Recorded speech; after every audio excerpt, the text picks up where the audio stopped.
firefighters use friction to control how fast they fall. It's fun! Bill Nye the Science Guy. Bill Nye the Science Guy. Bill Nye the Science Guy. Science rules. Bill Nye the Science Guy. Inertia is a property of matter. Bill Nye the Science Guy. T minus 7 seconds. Bill Nye the Science Guy. Brought to you by rubbing. Try rubbing something today.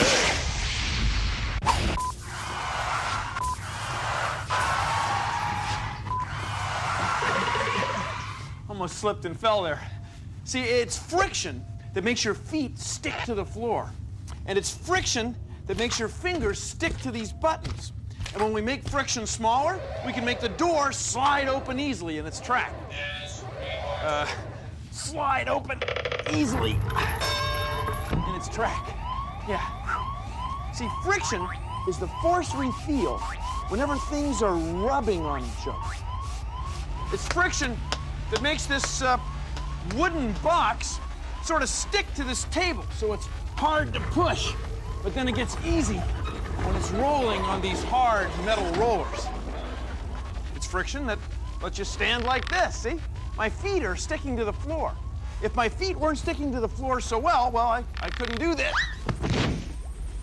Phew.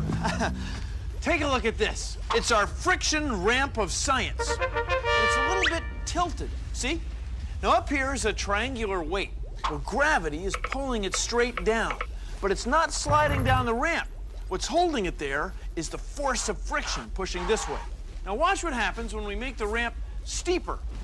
The weight's the same, but the force between the ramp and the weight gets smaller and smaller. And then it slides downhill. It slides downhill. See, the harder things are rubbing together, the more friction there is. Now watch what happens when I push it back. I'll do it a few times.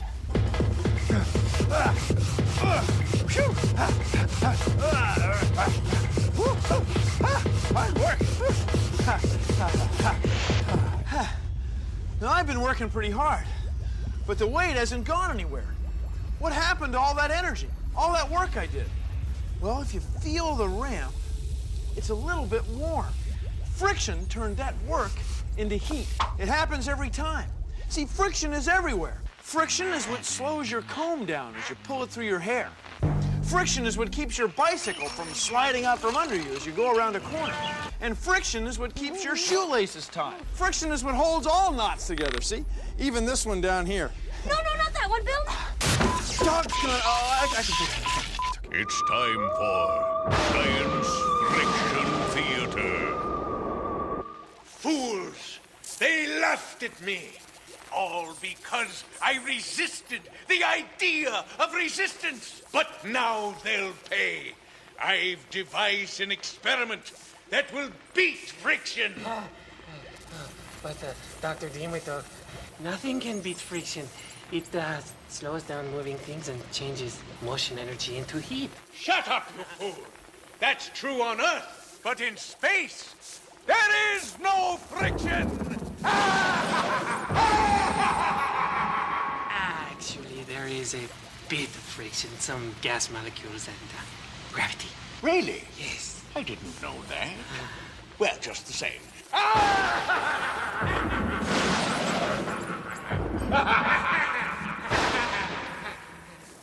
Do you have a candy? Now, friction is a force that's created whenever things rub on each other. Now, take a look at your skin. Feel it. Feels pretty smooth, right? But if you go like this, your fingers get warm. The energy of rubbing is being changed to the energy of heat by friction. Look at your fingerprints up close. See those rough ridges? It's your fingerprints that let you hold on to smooth things or pick up small, slippery things like coins. In fact, the edges of coins have roughness on them too for the same reason you have fingerprints. Isn't that cool? Oh, I'll get that. So it's friction and fingerprints that make your fingers get warm when you rub them together. Ah, it's heat, see?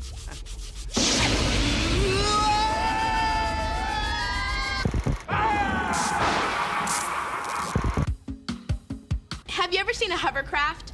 Well, it's this big boat that pushes air underneath it so that it floats on the water. There's less friction, so it really cruises. You can make your own hovercraft of science.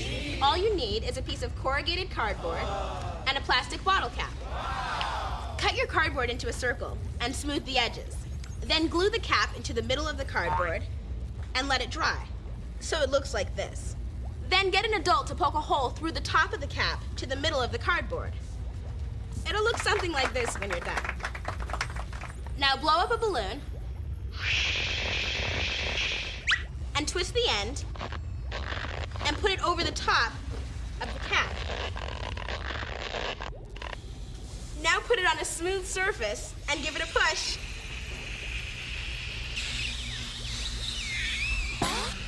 It floats or hovers, a hovercraft. Friction is science. We'll be right back with more friction after this break. We're back. Friction is a force you can feel with your feet. That's why a lot of times you wear special shoes. See, on your feet. Shoes, on your feet.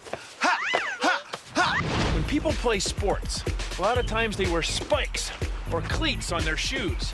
And that way, they get more friction with the ground. You see, the spikes or the cleats make the shoes have a very rough bottom, so they stick to the ground better, make it easier to stop or go! Is it safe? See, here's the situation where you don't want too much friction. You want just the right amount. I think I was safe.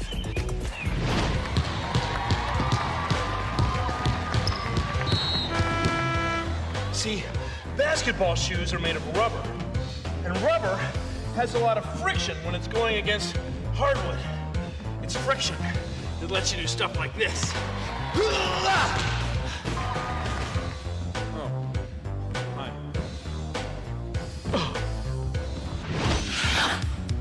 See, skates slide because they make a layer of liquid water between the metal blade and the ice. So you're really sliding on liquid. It's like a layer of molecule-sized ball bearings, and there's very little friction. So the soles of skis are made slippery so that they'll have less friction when you're on snow or carpet. Whoa.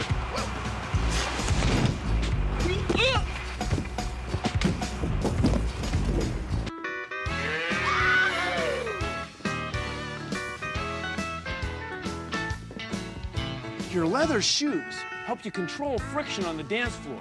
They're smooth, but they stick just a little. Yeah, I'm ready. Let's do it.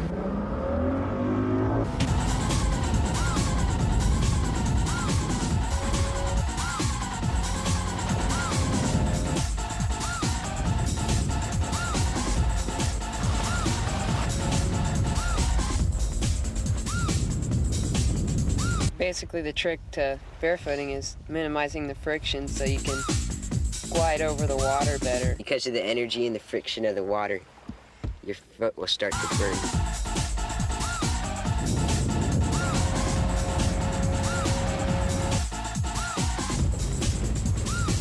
You fall face first, it hurts a lot. But usually if you just let go and you fall, it's not nearly as bad because the water feels a whole lot softer. Barefoot water skiing is the greatest sport I've ever done.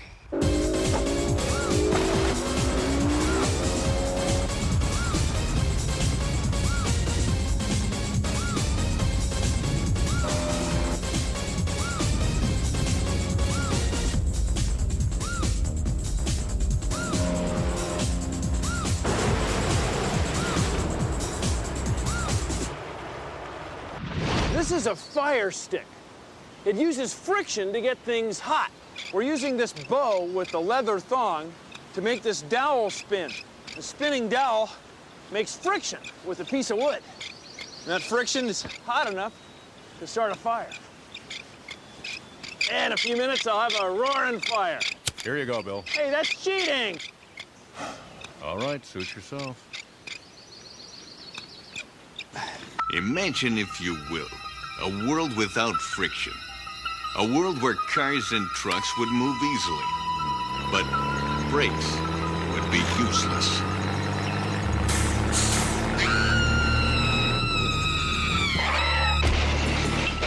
without friction would be dangerous.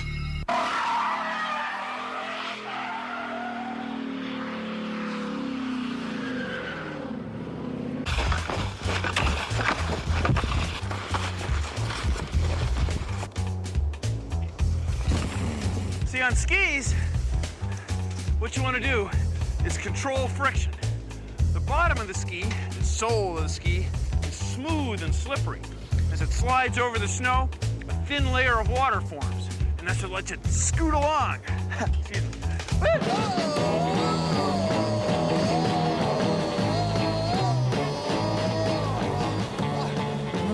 I'm okay.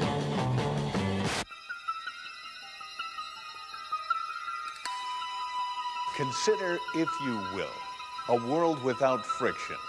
A world where objects glide smoothly against each other, without resistance.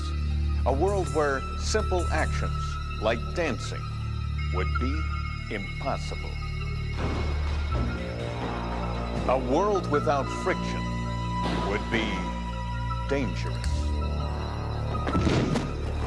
Friction is everywhere, and we use it all the time. Like when you slide.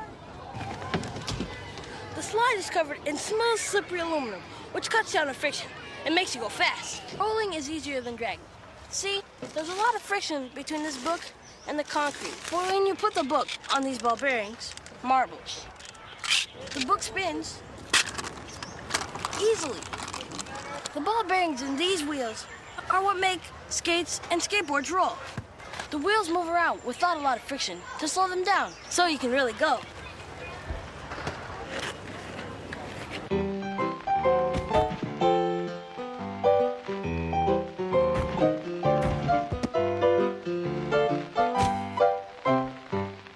We'll be right back with more friction after this break. When you need to stop, put your foot to the floor and try some brakes today. We're back. It's a great day for cycling. You know, it's friction that holds your feet on the pedals, and holds your water bottle in your water bottle case, and holds your pump on the frame, and makes the steering work. And the ball bearings in the wheels lower the friction so you roll easily. And the grease on the chain makes the friction less so you can slip right along. Friction holds the tape on the handlebars, in your gloves, on your hands, and your helmet on your head. There's got to be one more. Oh yeah, brakes. Hey, that counts. Bill. Hey. First time out, check out. The friction gives you traction so you can stay on the track and around the turn.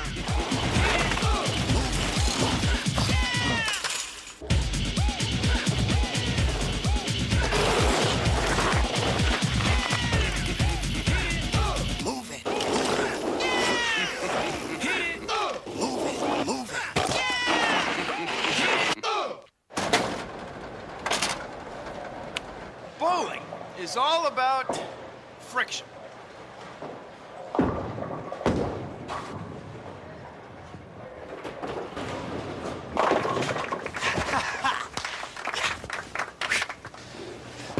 See, even though the bowling alley is smooth and the bowling ball is smooth, there's still friction.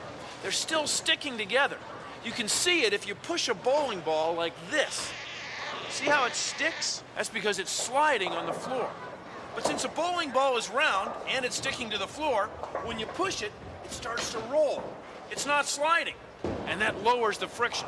Just imagine bowling with something that wasn't round, something that didn't roll, like a square bowling ball. Mr. Nye, choosing his lucky ball, and here he goes. He really needs this one. Really needs it. Really.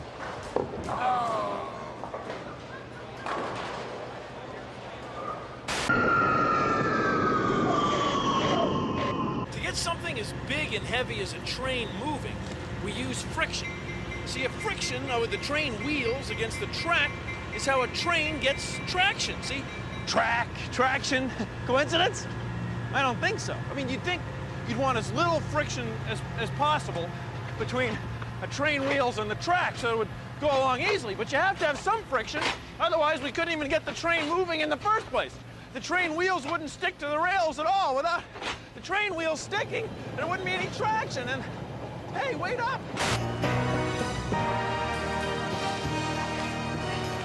My name is Paul. Molecular ball. When you're walking around in the air, you can feel the air, but you don't feel any friction. But if you're in a spacecraft going, say, 30,000 kilometers an hour, re-entering the Earth's atmosphere, as these guys were in Apollo 17, there's a lot of friction. The air is rubbing on the spacecraft so fast that it actually heats up. This whole side of it became red hot.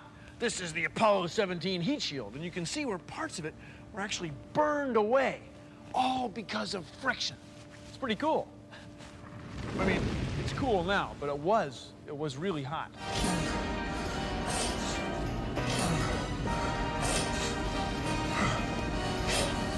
You expect me to talk, friction finger? No, Mr. Bond. I expect you to burn.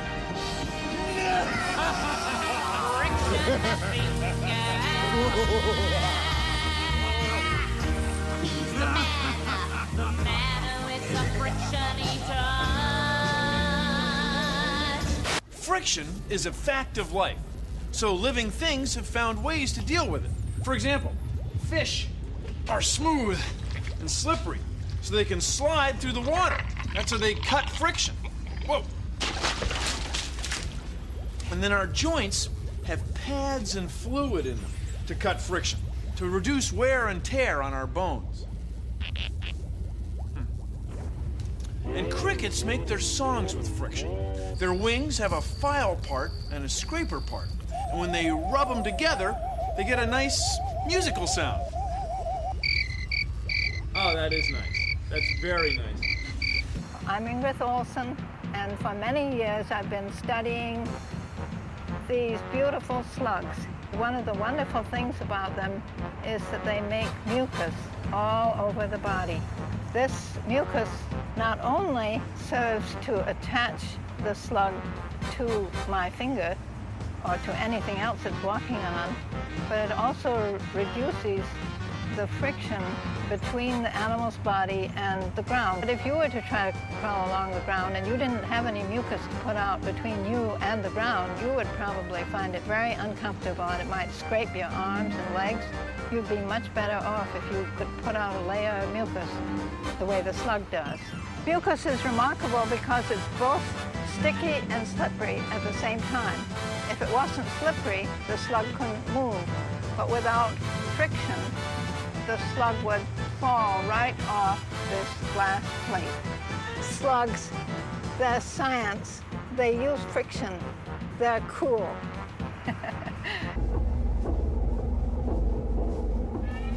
This is a wind tunnel. It's where scientists measure the friction from thin air. See, when air molecules bump into things like airplanes, they have friction. That's why airplanes have such smooth shapes, to reduce drag. You ready? This is a model of a supersonic plane that may be flying one day. It's very important to make the air flow over it smoothly, because the less smooth the flow, well, the more energy, the more fuel we're gonna need to make it go where we want it to go. Isn't that cool? Fish travel through water. They face the same problems as trucks and planes going through air. They want to cut friction.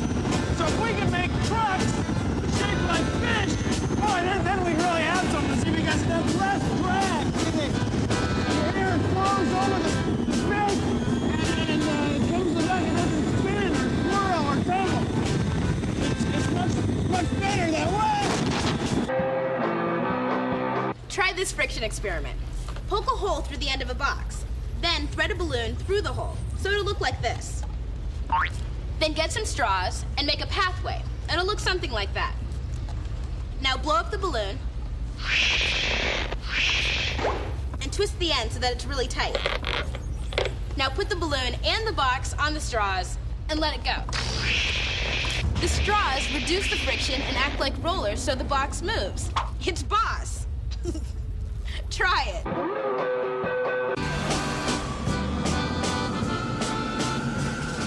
Science!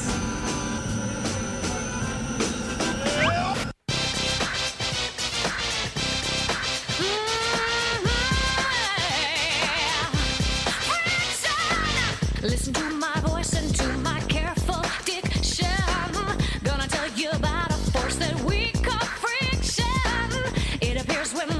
rubs against another, like a comb across the head of your older brother. It slows down things that might be moving fast. It works in this silent liquid gas. When things touch, when things meet, when they meet, friction happens, make some heat. One thing about friction that can't be beat changes energy of motion into heat. Just rub two sticks together, then you'll see they're going to be warmer than they used to be. And now you know friction is really nifty. Without it, every surface would be slippery. When things touch, when things meet, you know that means friction happens. You make some heat. When things touch, when things meet, friction happens. Makes some heat. Just got to make some heat.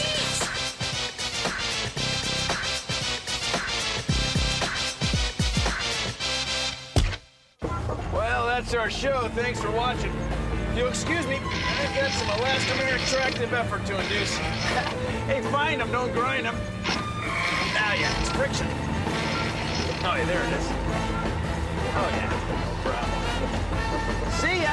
Produced in association with the National Science Foundation. That was really good. See, skates. Slide. As shown. A world without friction would be dangerous.